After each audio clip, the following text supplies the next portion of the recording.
So to your latter point, again, Miami was able to secure these individuals not from the likes of Arkansas State and Georgia Southern, from Michigan and Alabama. Point number two, I think both your offensive approach and what you would prefer, not that you're an offensive coordinator, but what you would prefer, having watched football for a long, long time and covered it, and what Mario Cristobal prefers and implements and has in the past are both viable toward winning. However, I would side in your direction for the mere fact that the recruiting footprint could dictate the advantage going to Miami's side if they would open things up. I mean, like, it's the first thing that any of us did in any of the college football video games is you go to Miami and you say, cool, we're not going to go I formation. We're going to go spread.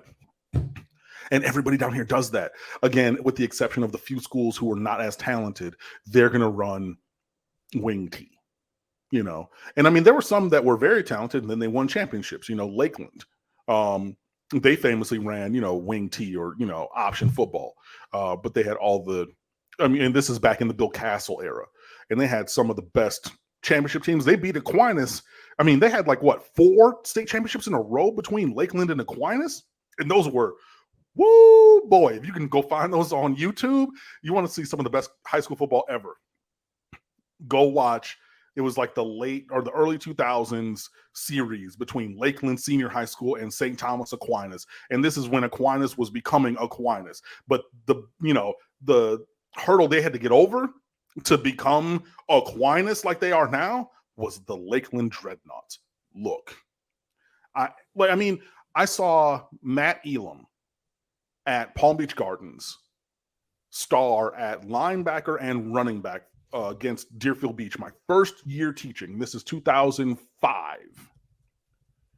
They ran the ball 73 times and threw it once on play action for 80-yard touchdown. Right? But like they had all Matt Elam, like the safety went to Florida and played in the league. That Matt Elam was the star of that team. So they had talent, but they're not chucking it around the yard. So like with very few exceptions though, and this is again 16 years ago, right? 18 years ago, actually, at this point. Most everybody runs a version of spread.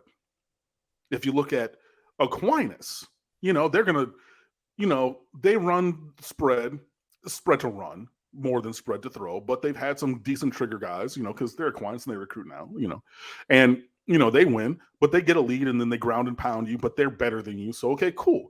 If you look at Miami Central, they're running a version of spread. Ice Harris at Booker T made a name for himself going spread with his son and another son and some other guys at quarterback, you know, and running up the score on guys. Look, you don't got to go far, you know.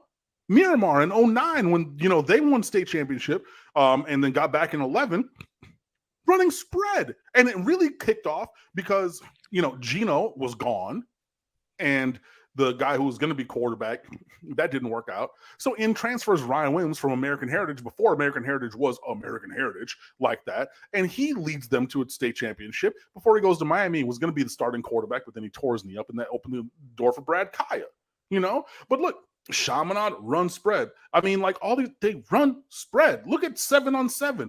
I just saw the top 10 7-on-7 team list, right? Number 2 in the country, South Florida Express. I still think that they're number 1, but Tucson Turf won the Battle of Miami. So, okay, cool. They're up at the top. So them, Florida Fire, Raw, and Immortals, all down here in the top 10 of the 7-on-7 teams on the in the 7-on-7 world. Bro, it's not rocket science. It's really not. But, you know, hey, they want to do things a little bit differently, obviously. But we'll see.